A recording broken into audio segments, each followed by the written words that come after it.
Welcome to the Careers by Jen podcast, episode 205.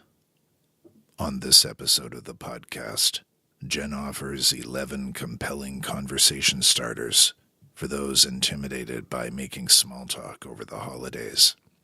Opening questions on light and uncontroversial subjects where everyone can participate, like, do you think that stoicism is too trendy? Or, isn't the president doing a great job?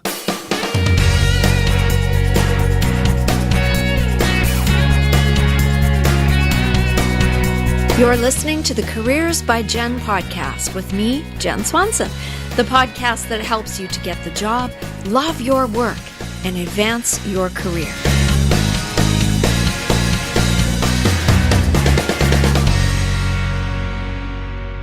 It's that time of year again, where there are lots of parties and open houses and social gatherings and celebrations and food.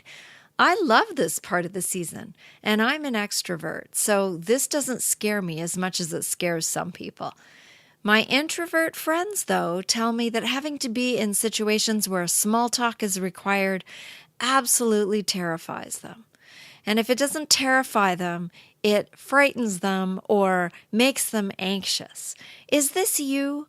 And if you aren't terrified, are you just bored with the same old, "So, what do you do?" line that seems to be the conversation brilliance of these kinds of gatherings?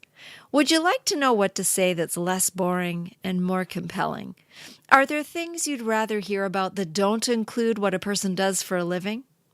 If so, you're in luck, because any one of the conversation starters I'm going to share with you today will bring in a better, more interesting conversation than the usual fare. We'll start with number 11 right after this. Are you procrastinating? Do you want to start a job search but aren't quite sure where to begin? Is it all just a little overwhelming? At Careers by Jen, we have a 5-day Jumpstart Your Job Search Challenge to help you get unstuck and move toward finding your dream job. Every day for 5 days, you'll receive an email to your inbox that asks you to complete one task. Every task you complete moves you closer toward your goal. The best part about this challenge is that it's absolutely free. Come over to careersbyjen.com and you'll see the 5-day Jumpstart Your Job Search Challenge on the right-hand side of the screen. Click on the image of Jen, sign up with your email address, and you'll be 5 days closer to reaching your goal. Why wait when you can get busy? Visit careersbyjen.com after this podcast. Number 11. What is your favorite way to waste time? I love this question because it invites some thinking about how we spend our time instead of focusing on what we do for our work. It's more personal. We all waste time, and we all likely do that in different ways. I know I check social media way too often, and I check podcast downloads way too often. And so that's not likely my favorite way to waste time. I might not answer that question that way, although I love the funny things that the Twitter thing where it's the funny things overheard on the train. I love looking at that. And I also do like looking at funny animal videos. Yes, I'm one of those people who likes to look at those. So those might be my answer. But you can see how this question, this conversation might just take off. What is your favorite way to waste time? That's a good opener. Number 10 is, do you prefer online or offline shopping? Now, I laughed out loud the other day when I heard a radio commercial for offline shopping about a local business. The ad was promising instant delivery because if you are shopping offline, you actually take your stuff home with you. I thought that's pretty clever.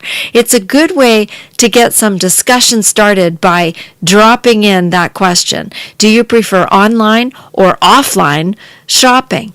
And it also makes people think about how much has changed in the way we label things and how we name things in a relatively short amount of time, because that term offline shopping is actually kind of funny when you think about it. We haven't had online shopping for very long, maybe 20 years, maybe less than that, I'm not sure, but to think that normal shopping, quote unquote, is called offline shopping instead of just shopping is an interesting concept. So I think that is a great question to start your small talk off with. Number 9 is, what is the strangest or weirdest thing about the place where you grew up? And you can change this to fit, the place where you live or the place that you come from or whatever. You can change that up. But what is the strangest, weirdest, or most thing that intrigues you the most about that place? My answer to that one would be a bit of a challenge, because I actually grew up all across the country, moving every few years because of a job that kept moving for one of the adults in my life. And I think I would say that one of the unique things or interesting things, maybe not strange or weird, but one of the interesting things that stands out the most is that when I lived in Winnipeg, Manitoba, which is on the prairies of Canada, school did not close automatically just because it snowed there a lot. Sometimes we call it winter peg. It's cold there, and at least when I was a child, there was lots and lots and lots of snow, and I believe there's still lots of snow. But with global warming, that might be a little bit different now, I'm not sure. But I remember that the school bus sometimes wouldn't come, but we still had to then walk ourselves the distance to somewhere where we could get a ride from someone. I don't know. I remember going to school in a taxi once, but the school buses sometimes didn't run. But in general, school did not shut down just because there was a little bit of snow. Now, here in Vancouver, British Columbia, the Lower Mainland and an area around Vancouver, where snow is more rare and we don't have nearly the proper number of snowplows or sanding trucks to deal with any volume of snow, just the slightest whiff of snow seems to have schools closing down. It doesn't even really have to be too much snow, and the private schools shut down, and then it's not too far after that the public schools follow suit. So I guess that doesn't even answer that question, but it's not strange or weird, but it's an interesting comparison that when I lived on the prairies where we had lots and lots of snow, it was a rare day when school was closed. But here in this part of the world where we're not equipped for the same amount of snow, that even a little tiny bit of snow that would be absolutely nothing to the people in Winnipeg seems to shut everything down here, or shut a lot of things down here, because we just don't have the infrastructure to deal with it. So that's kind of an interesting thing. That would be my answer. You probably have a way better answer than that. But what is the strangest or weirdest thing or most interesting thing about the place where you grew up? That was question number 9. Question number 8. What are you looking forward to this week? This question gives an opportunity for learning what the person is excited about. How would I answer this question? Well, I have been invited to an open house. It's a housewarming Christmas open house event, I guess, for our new neighbors. And we've been trying to get together with our neighbors since they moved in, but life is busy. We're busy with family illness and with a renovation and with work and with all sorts of things. And one of our neighbors happens to work shift work, and so we've tried a few times, but it hasn't worked out. But it's in the calendar that this week we are going to go across the street to have a little bit of Christmas cheer with our new neighbors, and I'm looking forward to getting to know them a little bit and to take part in something festive. So there's a question for you. Question number 8. What are you looking forward to this week? It's a great way to look forward and to think about something in a positive light. Number 7. What is your favorite sound? Now, I love this one. Recently, I heard that there is such a thing as a sound museum for sounds that have gone out of existence, like the dialing of a rotary phone, or the dial-up tones of the first internet connections. Those sounds don't happen anymore, and so there's actually a museum that is recording these sounds that have gone out of existence. Isn't that interesting? And so I was thinking about that this week. My favorite sound, I have many favorite sounds, but one of my favorite sounds, likely because of what it represented, what it was associated with, was the scraping of a plastic spoon in a tiny plastic bowl when my mother used to make homemade paste out of flour and water when I was little.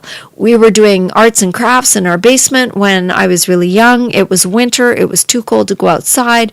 So we would have these grand art projects. I remember tissue paper being scrunched up into little squares of tissue paper, and we would put a little bit of glue on the center part and squish up the ends of the tissue paper. And then you would just glue the center down, and you would make posters, like big murals out of tissue paper. I remember doing that.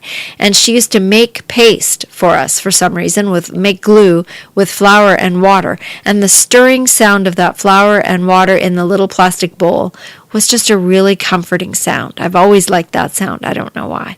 A close second sound for me would be walking on fallen leaves in the park in the fall, that crunching sound of leaves. So what is your favorite sound? What sounds do you miss? What sounds do you cringe at? That conversation starter could go a long way, and you could just keep expanding it. So have a little fun. It's kind of a light and a fun and an interesting one to start a conversation with. What is your favorite sound?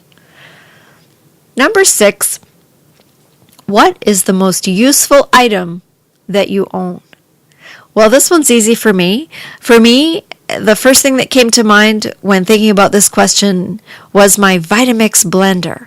And yes, I do have that on the products page at careersbyjen.com.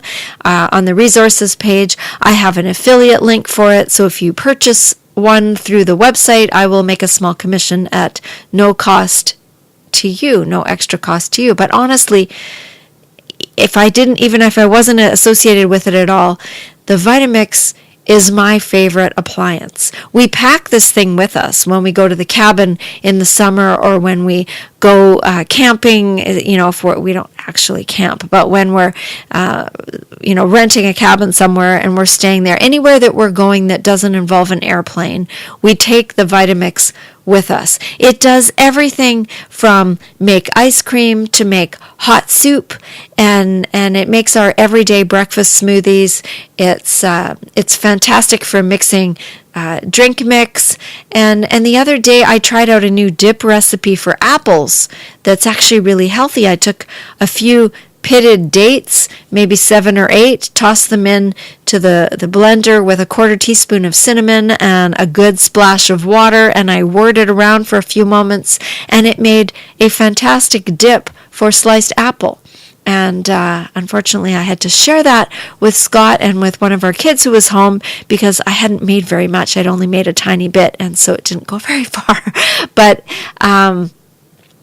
it was delicious. And so that was a sort of random recipe drop there. But anyhow, the Vitamix is a prized possession, and it is the most useful thing that I think we own. So the question for number 6 is, what is the most useful item that you own? You might learn something. It's kind of a cool question.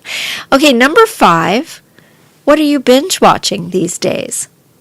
With the era of on-demand shows and constant availability, it's easy to watch multiple episodes of your favorite show in a row. So here's a way to find out more about what people that you're in conversation with enjoy, to find out what's popular these days, and to add to your own list of shows to watch if you find something they say intriguing. Now, I don't spend a lot of time watching TV. We don't have cable vision. We just don't have time to watch it. We do have Netflix. And I have been watching forever, it seems like. I have been watching Grey's Anatomy. It's a bit addicting, and having worked in the hospital, I get a kick out of how many times people seem to have code blues and things. I worked in the hospital 23 years, and I never saw anything like it. But it's kind of funny. It's drama, it's romance, it's all that. So it's a good escape once in a while. And sometimes I do watch more than one episode in a row. So I don't know if that's classified as binge watching, but that is one of the shows that I watch. I also love a show called Schitt's Creek. It's spelled SCHITT''S. It's a name, Schitt's Creek, which is a Canadian comedy about a small town called Schitt's Creek that was bought as a joke by a rich guy who bought the town for his son as a joke. And then the rich guy lost all his money and had to actually move into the motel at this town because he was destitute and had nowhere else to live. So if you've never seen this show, it's utterly hilarious. And with episodes being only about 22 minutes long, it's easy to binge watch. So this is great. This is a great light question to start a conversation with people that you're meeting for the first time. And you might actually get some great ideas for your own future watching pleasure. So number 5, what are you binge watching these days? Number 4, what is something that is popular right now that completely annoys you? Now this is a good one. I have to say I am completely annoyed by relentless selfies. Now, I admit I sometimes take selfies for my social media pages, but when you see Instagram feeds that have nothing but the same person's face on them all the time, well, I feel completely annoyed by that. Now, I try on my Instagram feed to post pictures of things, of other people, of scenery, of different things. Every once in a while, I'll post a picture of myself to say hi, but it's not. That's not the purpose of it for me. But I'm not a teenager, so I find it completely annoying. When you go to some public places and you go to try and take in the scenery, that there are people everywhere taking selfies of themselves, which is the point, instead of just taking pictures of what they're looking at. So anyway, it could be a generation thing, I don't know, but I find the relentless selfie taking annoying, and I know it's really popular right now, and so I might get feedback on this one. And you can see I could rant on about this for a long time. But anyway, that is a question that you could get a good conversation started about. And maybe someone will say, hey, let's take a selfie right now. Right? It could be kind of funny. So that's number 4.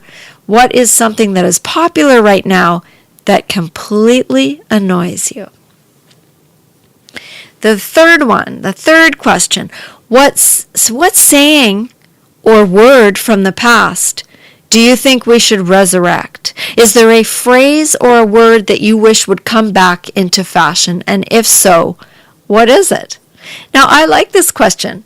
And right now, I can't actually think of anything that I would like to bring back. I tend to use sometimes old-fashioned phrases. Anyway, theatrical ones. I spent a lot of years in the theater. And then, of course, studying Latin, studying Greek words, Greek and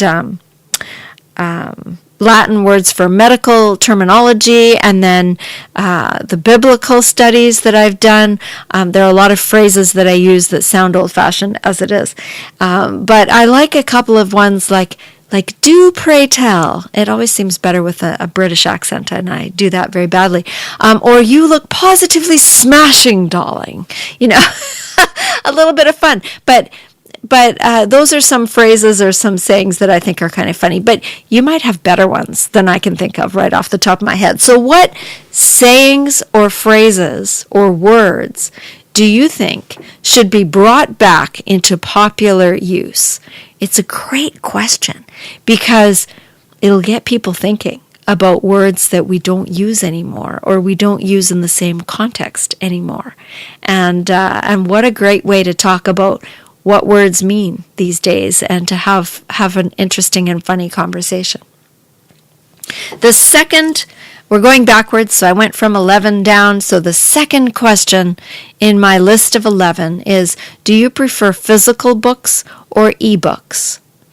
And this is a hard one for me to answer, because while I adore the tactile nature of real books, and by real I mean physical, because ebooks are real too, but I mean hard copy books. While I adore the tactile nature of them, I love the feel of them, I love the smell of them, I love the sound when you're turning the page.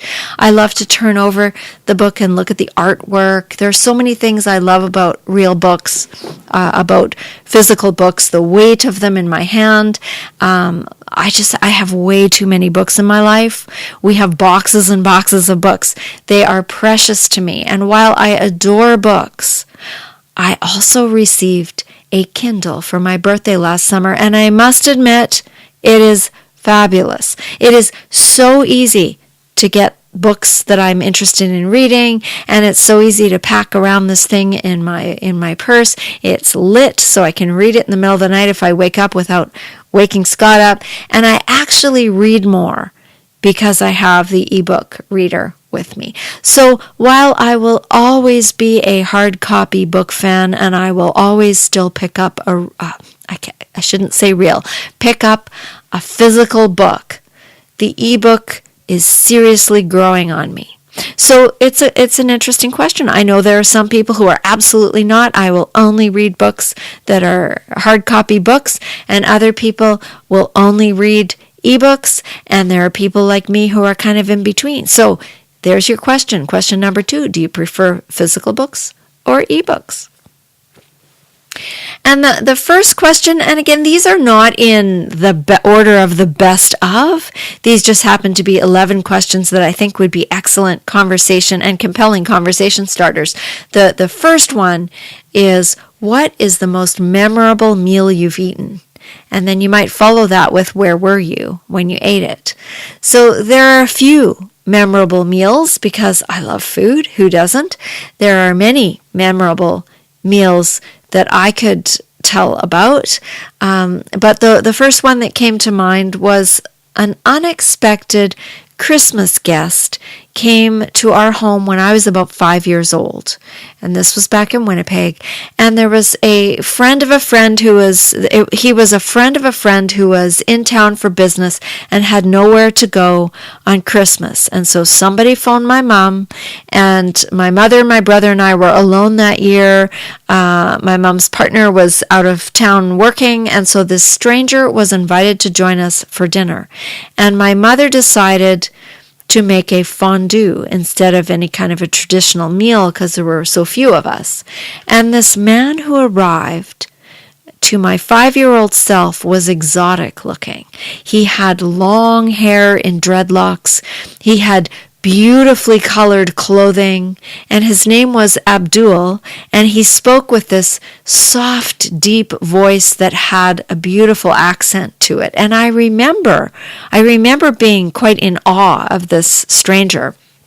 And I remember that the dinner took forever, because if you know what a fondue is, it's where you have all your meat and your vegetables and things cut up raw, and then you stab each thing with a fondue fork and dip it into hot oil to cook it. So it takes a long time. It involves waiting as you cook each bite. And so it's hard for a 5-year-old, and my brother who was younger, he was only 3, it's really hard for us to wait and to understand what's happening. But what we did understand was that there was chocolate fondue for dessert, and we had to wait. But the thing about this mysterious exotic guest named Abdul was that he chewed for a very, very long time. And he even told us in his beautiful accented voice that one must chew each bite 20 times for proper digestion. And then he proceeded to demonstrate. So you can imagine the agony that these little kids had, that we had, waiting for the chocolate fondue amazement that was to come, while this man chewed each bite that took forever to cook of this fondue. Anyhow, we finally had dessert. We were whisked off to bed, and the intriguing stranger went off to his hotel, and then we never saw him again. And but I will never forget that particular meal and the details that went along with it. So that question is, what was your most memorable meal, and where were you? And I'm sure you'll hear some fabulous stories. Any one of these compelling conversation starters will invite discussion and will be something more interesting than the usual small talk fare of what do you do and where are you from, that kind of thing. So, those are fine, but it would spice up the conversation if you have to stand around talking to people you don't know. And if you're worried about it, to choose one or two of these conversation starters that feel right for you. And I hope that by doing that, you can feel more confident. You can feel less terrified about socializing at your next holiday social gathering. Thanks for listening. You've been listening to Careers by Jen with Jen Swanson. If you like what you heard, please share this. If every single person listening today shared this episode with just one friend, our audience would be twice as big just like that. And the more people we can help with our content, the better.